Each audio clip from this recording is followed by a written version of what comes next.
영광 주께 돌리세.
그리스도의 부활은 우리의 승리입니다 하는 제목으로 말씀을 드리고자 합니다. 사실 우리가 살다 보면 무슨 이런 세상이 다 있어, 뭘 저런 인간이 아직도 살아있어 하는 의구심이 될 때가 가끔 있어요. 너무 어두운데, 너무 추악한데, 너무 청청한 거예요. 이게 순리에 맞지 않는 듯하고, 그리고 그 어둠의 권세가 한참 피어오를 때면 사라지지 아니할 법한 어둠처럼 느껴져, 절망이 느껴지고, 하나님 살아계시는, 과연 살아계실까 하는 의구심을 갖게 합니다. 예수님께서 십자가에 못 박히실 때가 아마도 그런 모습인 듯해요. 아무 죄 없으신 그분이 십자가에 못 박혀서서 얼굴을 탁 떨고 울 때 세상은 온통 어둠으로 변했습니다. 거짓이 이기는 현장이에요. 이런 날은 오지 않을 법했는데 어찌 이렇게 어둠이 이길 수 있을까? 예수님이 하나님의 아들이시고 그분이 외쳤던 말씀이 진리라면 어떻게 저렇게 힘없이 꺾일 수 있을까? 불과 못 박히시기 전 하루 전 예수님이 예루살렘으로 들어가시죠. 많은 사람들이 모여들었습니다. 그분의 예루살렘 입성을 얼마나 크게 환영했느냐 하면 그들이 입고 있던 겉옷들을 벗었어요. 보니까 어린 나귀를 타셨는데 안장도 없이 타셨으니 그들이 옷을 벗어 안장이 되게 하고, 그분이 가는 그 길 흙을 밟는 것이 미안해 여겨 그들이 옷을 쫙 깔아 옷으로 카페트를 만들어서 그 위로 나귀가 지나가게 했습니다. 왜 그랬을까요? 그것은 그들이 생각하는 예수 그리스도는 이제 왕이 될 것이야, 로마의 식민지로 살아가는 슬픈 우리들,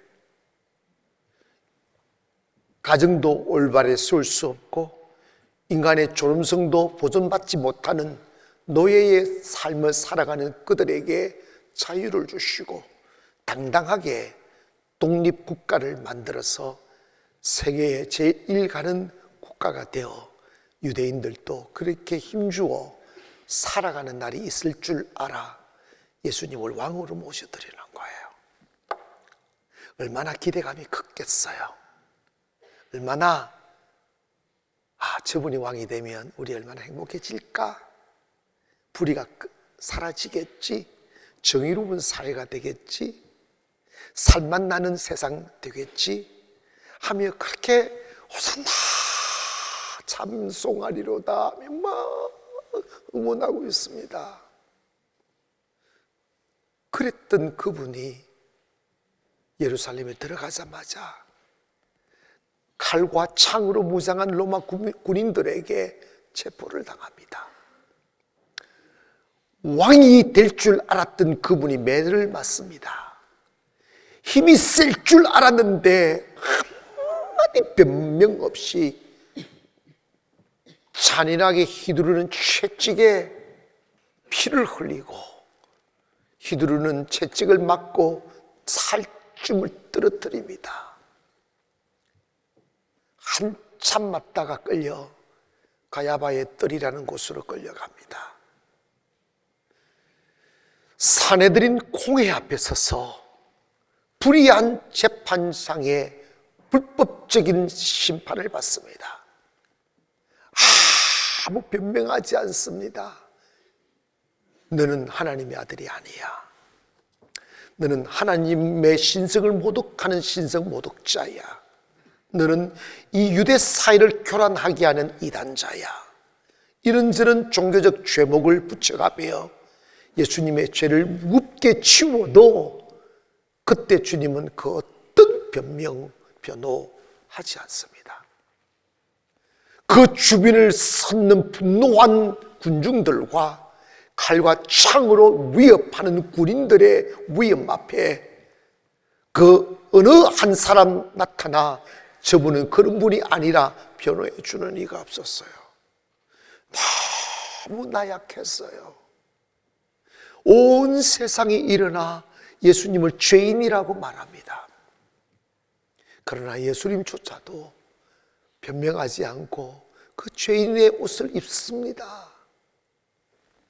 왕이 될 줄 알고 따랐던 제자들, 저분 따라다니면 출세할 줄 알고 주님을 따랐던 무리들, 힘없이 고기를 뜰구우며 죄인이 되어가는 그 모습을 바라보고 실망과 좌절과 회의에 빠지기 시작합니다. 우리가 잘못 따라갔던가? 저분이 외치는 말씀이 진리가 아니었던가? 최고의 권력자들이 심판하는 심판은 예수님은 죄인이라고 선고를 하는데 정말 그런 분이신가? 그들이 받는 정신적인 충격도 커서 삶을 지탱할 수 없을 만큼 힘이 들었었는데 또다시 로마의 권력을 뒤에 업은 유대 지도자들은 예수님을 따랐던 제자들과 예수님을 따랐던 군중들을 체포하라 명령합니다. 잡히면 고문당하고 잡히면 죽임당하는 그 시슬프른 칼날을 피하여 몸을 숨기기 위하여 어두운 곳으로 숨어들었습니다. 이제 더 이상 예수라는 말을 입 밖에도 내면 안 되는구나. 우리가 한때 예수님을 믿고 그분을 따르는 그분이 전해주시는 말씀의 기쁨을 맛보며 소망하며 꿈꾸었던 삶은 한낱 허황된 꿈으로 끝나는 것가 보다 생각하며 어제 꿈꾸었던 아름다운 꿈들을 어리석게 여기며 꿈을 접어버린 채 어두운 세상에서 숨죽이며 나머지 인생을 살아야만 된다는 현실 앞에서 슬퍼하고 있었습니다. 그렇게 하루가 지나고 3일이 지났습니다. 어둠이 온 세상을 지배하여 한 줄기의 빛조차 찾을 수 없는 절망의 땅이 되어버렸습니다. 예수님을 잃어버린 슬픔을 울 수 있는 자유조차 없으며 소리내어 고함이라도 지르고픈데 그렇게도 할 수 없는 억압이 온 세상을 짓누르고 있었습니다. 이제 끝인가 보다. 이 세상에 빛은 없는가 보다. 이렇게 불의하고 타락한 세상 속에 그냥 우리도 동화되어 어둠과 짝하며 살아야 하는가 보다 하며 자신 가슴 속에 피어오른 정의감과 진리에 대한 갈망을 다 접어버린 채 되는 대로 인생을 살아버리려 손을 놓아버렸을 때 여기저기서 믿을 수 없는 소문들이 들려오기 시작합니다. 예수님이 살아나셨어.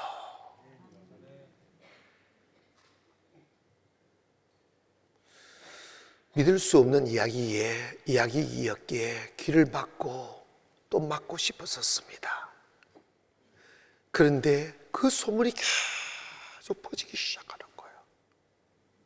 그런 일이 어떻게 있을 수 있냐고 부정하고 부인하여도 또다시 그 부활하신 주님을 만난 사람들이 여기서 저기서 튀어나오기 시작하는 거예요. 만난 그들도 너무 비현실적이었기에 내가 환상을 보았느냐 생각하며 부정하려 하여도 이 사람 저 사람 주님을 만난 그 기쁨의 순간들을 외치기 시작하는 거예요. 예수 그 이름만 외쳐도 죽임당하는 그 위험한 시대이지만 죽음을 두려워하지 아니하고 이 황홀한 순간을 숨길 수 없어 외치는 사람들이 늘어나자 이건 막을 수 없는 거구나. 한때 예수님을 그렇게 사랑하고 주인 삼고 살았던 마리아와 마르다, 무덤가에 가서 주님의 시체에 향유라도 발라드리며 이별의 슬픔을 위로받고 싶어 갔던 그곳에 주님은 계시지 않고 살아나셔서 그들을 품어주시고 말씀하시는 그 현장, 슬픔이 변하여 멈추어지지 않는 기쁨과 황홀함에 그냥 주저앉아 울 수만 없어 뛰쳐나가 베드로를 만나고 요한을 만나고 마태를 만나고 마가를 만납니다. 예수님 가야바의 뜰에서 죄인으로 죽으신 그분이 그것으로 끝이 아니라고, 그분이 다시 살아나셨다고, 나는 그분을 만났습니다. 그분을 만날 때 내 마음의 두려움은 사라졌습니다. 절망도 사라졌습니다. 결코 어둠이 세상을 이길 수 없다는 것을 나는 보았습니다. 가냘픈 여인의 말이라 남자들이 그 소리를 믿으려 하지 않았습니다. 베드로도 그 소리를 들었어도 이제 살 길을 찾아 그물을 들고 바닷가로 나갔습니다. 한참 동안 그물을 던져 보아도, 밤새 끝 그물을 던졌어도 한 마리의 고기 잡지 못하여 피곤에 지쳐 허탈하게 돌아올 점에 부활하신 주님이 베드로 앞에 턱 나타납니다. 베드로야, 환상처럼 들려오는 음성 앞에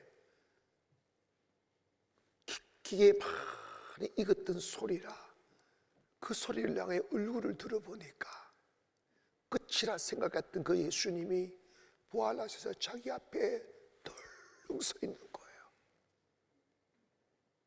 그때 베드로는 다리에 힘이 풀려서 덥석 주저앉아 하는 이야기가, 선생님, 나는 죄인이니 나를 떠나세요. 나 더 이상 비참하게 만들지 마십시오. 나는 가야바의 뜰에서 시문당하시는 주님을 바라보고 너무 두렵고 무서워서 나는 조그마한 계집애 앞에서도 예수님을 저주하며 모른다 맹세했던 사람입니다. 나를 버리시고 떠나시라고. 그때 주님은 아무 비판도 하지 아니하시고 툭 덩그리 던진다. 베드로야, 니 너 사랑하나? 니 사랑하나? 이래서 니 나 사랑해? 그래. 베드로도 그 말 앞에 얼마나 뻔뻔한지, 내가 주를 사랑하는 줄 주께서 아시나이다. 3일 전에 배신해놓고 말이야. 그때 주님은 야, 이놈의 새끼야, 이 변덕쟁이야, 그러지 않았어. 그래, 알아. 네가 날 사랑하여도 나 배신할 수 있어. 네가 나를 사랑하여도 로마 군병들이 휘두른 창과 칼이 두려워 나 모른다 할 수 있어. 난 너 이해하니까 부끄러워하지 말아라. 내가 다시 너에게 기회를 줄게. 내 양을 먹여. 내 양을 돌보거라. 그러시면서 하시는 말씀이 깊은 곳에 가서 그물을 던지라 말합니다. 의부로서는 이해할 수 없는 말씀이에요. 거기가 한 마리도 없는 곳입니다. 그런데 주님께서 말씀하시니 주님을 배신했던 그 베드로도 이렇게 고백합니다. 내가 주의 말씀에 의지하여 그물을 내리겠습니다. 밤새를 던졌다 올렸다 던졌다 올렸다 하여도 한 마리 고기 잡지 못하였어도 주님의 말씀에 의지하여 그물을 내리겠습니다. 한 마리 고기 없을 법한 깊은 바다에 그물을 던졌는데 고기가 가득 차 2배 가득 채웠다잖아요. 그렇게 베드로는 부활하신 주님을 만납니다. 더 이상 부정할 수 없었어요. 더 이상 외면할 수 없었어요. 그래서 베드로는 주님, 내가 한때 잘못된 목적으로 주님 따라 주님이 끝을 보이실 때 내가 잘못 선택하였구나 싶어 배신하였지만 주님은 부활이심을 내가 이제 믿습니다.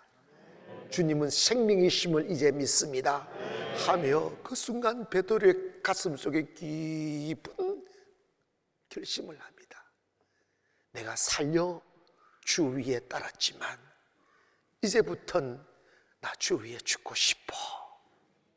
그는 칼과 창에 두려워 몸을 숨겼지만 이제 더 이상 숨기지 않습니다. 칼과 창이 있는 곳에 스스로 뛰쳐나가 당신들이 죽였던 예수 그리스도는 하나님의 아들이십니다.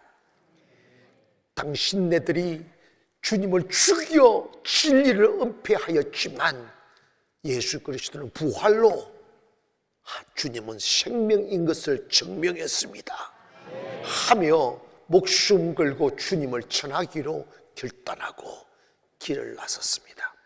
사랑하는 여러분, 만약에 예수 그리스도의 부활이 없다면 바울의 이야기처럼 우리의 믿음도 헛되실 것이고 우리는 가장 불쌍한 자 될 것이라고 말을 했습니다.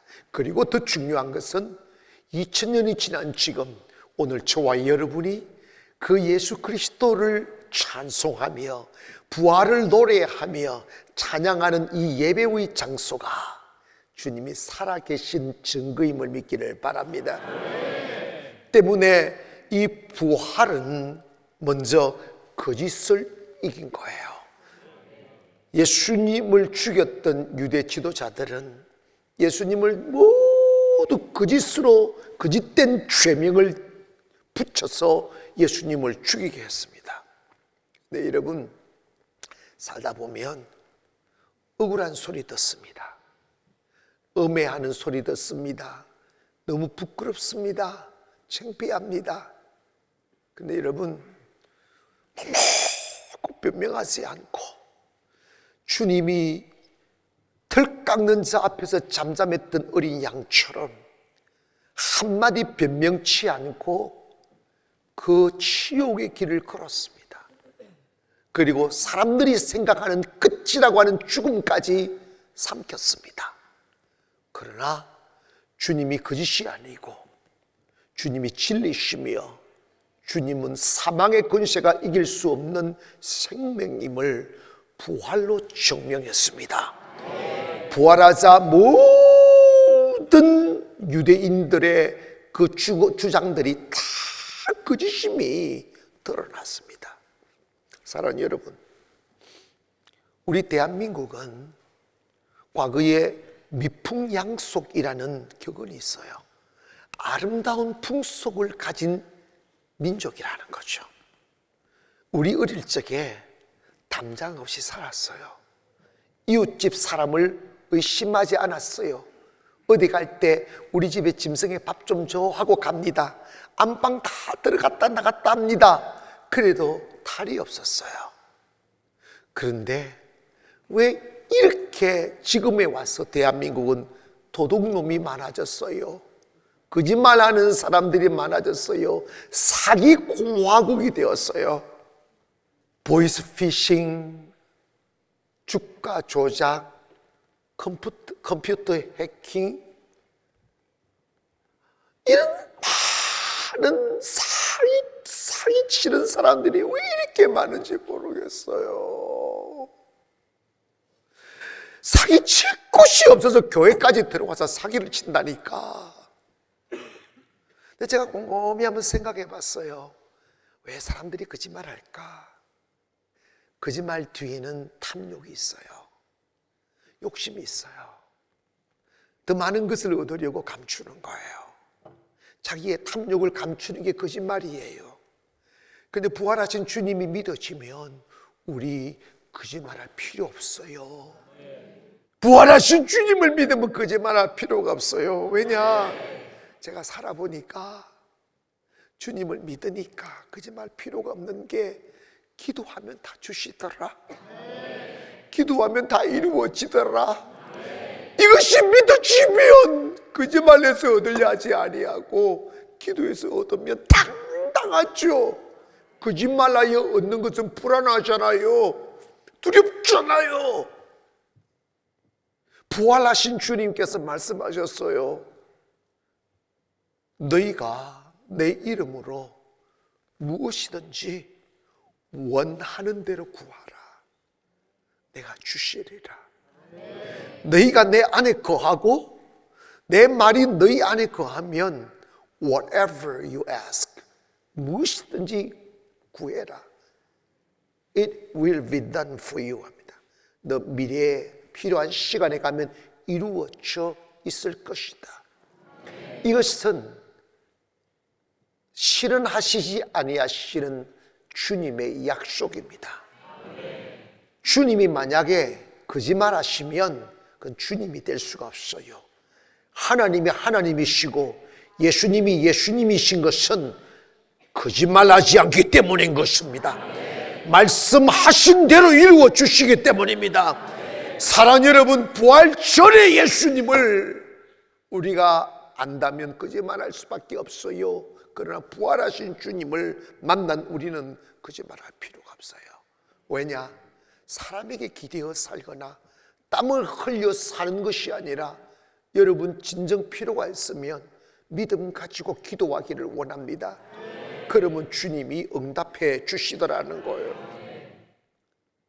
예수님이 부활하시자 권력을 탐하고 이익을 위하여 예수님을 거짓으로 몰아 죽였던 모든 자들이 다 거짓으로 판명됐습니다. 그래서 그 타락하고 더러운 권력으로 자신들의 거짓을 감추려 했지만 예수님의 부활은 타락한 권력을 이겼습니다. 여러분 생각해 보세요. 예수님이 눈에 가시 같게 여겼던 유대 지도자들, 바리새인 서기관 제사장들, 그들의 아름다운 옷을 입고 감추어진 그 옷 뒤에 감추어진 탐욕을 주님이 질타하니까 그들의 어둠을 감추려고 예수님을 이단자 만들어 십자가에 죽이고 예수님이 십자가에서 고기를 뜰구울 때 그들은 희열을 느끼며 이제 우리 발 뻗고 잘 수 있단 말하며 거짓된 삼패인을 터뜨리며 축하 파티를 했어요. 이제 우리 발 뻗고 이제 우리 세상이라고 무슨 짓을 해도 누가 우리를 건드리겠냐고 말하며 더러운 탐욕과 그리고 타락한 권력에 줄을 서서 자신들의 육체의 배부름을 탐닉하려 했었는데 예수님이 딱 부활하자마자 그들의 모든 타락한 권력, 거짓심이 다 드러났어요. 예수님의 부활을 감추려고 부활을 말하지 못하게 하고 예수님의 제자를 훔쳐갔다고 말하고까지 그렇게 협박하여도 여기저기서 부활하신 주님이 나타나시고 부활하신 주님을 만난 자들이 일어나 증거하기 시작하며 더 놀라운 사실이 있어요. 예수님이 십자가에 못 박혀 죽으시기 전에는 예수님에게만 능력이 나타났는데 예수님이 부활하신 딱 뒤에 놀라운 역사가 일어난 거예요. 예수님을 따랐던 제자들에게도 능력이 나타나는 거예요. 예수님을 믿은 성도들에게도 능력이 나타나는 거예요. 그것은 뭐냐? 부활하신 주님이 친히 성령으로 그들과 함께 하셔서 예수님이 그랬던 병든 자가 고침받게 되고 귀신이 떠나가게 되고 안진병이 일어나게 되는 역사가 주님을 따랐던 사람들을 통하여 일어나기 시작하는 거예요. 그래서 유대인들이 뭐라고 말하는, 이거 도대체 어떻게 된 일이냐 말하며 이 신비한 일 앞에 의아해 했던 그 순간에 베드로가 일어난 말합니다. 형제들이여, 우리 앞에서 일어난 이 신기한 일에 대하여 어찌된 일인가 하지만 당신들이 십자가에 못 박아 죽이신 예수 그리스도가 부활하셔서 그 이름으로 이 사람이 고침을 받았다고 말합니다. 사랑하는 여러분, 기독교는 신비의 종교입니다. 능력의 종교입니다. 결코 타락한 권력이 이길 수가 없어요. 그들은 잠시지만 교회는 영원하고, 그들은 잠시지만 진리는 영원하며, 그들은 잠시지만 생명은 영원한 것입니다. 세계 역사를 보면 너무나 많은 악한 군주들이 자신들의 타락함을 감추려고 교회를 핍박했습니다. 그러나 그들은 죽어 한 줌의 죄가 되었지만 교회는 든든히 세워져 가는 것이 무엇 때문에 그러냐면 예수님이 부활하셔서 그렇다 이 말입니다. 세계 역사를 보면 수많은 정권이 교회를 무너뜨리려 했던 권력들이 많았어요. 근데 다 권력은 무너졌어도 교회는 영원히 있는 것입니다. 그 이유가 뭡니까? 주님이 부활했기 때문에 그렇습니다. 마지막으로 예수 그리스도의 부활은 사망의 권세를 이겼습니다. 여러분, 인간은 죽음 앞에 아무것도 할 수 없습니다. 죽음이 딱 오는 순간에 꿈도 사라지고, 사랑도 사라지고, 재물도 사라지고, 모든 것이 사라집니다. 예수님의 제자들이 그렇게 주님을 흠모하고 주님을 따랐을지라도 죽음 앞에는 다 꺾이는 거예요. 그런데 여러분, 기독교에 신비 하나 있습니다. 기독교는 의식 종교가 아니라 기독교는 부활의 종교입니다. 다른 종교는 이 부활이라는 단어가 없어요. 다시 사람들이 살아난다, 이건 없어요. 그런데 예수님이 말씀하셨습니다. 나는 부활이요 생명이니 나를 믿는 자는 죽어도 살겠고 무릇 살아서 나를 믿는 자는 영원히 죽지 않는다. 기독교는 부활의 종교요 영생의 종교입니다. 주님의 부활은 육체가 영원히 산다는 게 아니에요. 인간에게는 이 육체의 생명 하나가 있고 영혼의 생명이 하나 있는 거예요. 그래서 예수를 믿으면 지옥의 죽음에 빠지지 않고 영생 얻어 하늘나라 가는 거죠. 또 더 나아가서 우리의 삶은 이 땅에서 끝이 아니라 영원과 이어지는 거예요. 여러분, 내 주변에 내 사랑하는 아내가 있고 남편이 있어도, 눈에 넣어도 아프지 아니할 자식이 있어도 죽음 앞에는 외로이 홀로 가는 거예요. 그때 누가 우리의 손잡고 그 두려운 사탄의 손에서 끌어내어 천국으로 데려갈 수 있습니까? 사망의 권세를 이기신 예수 그리스도밖에 없어요.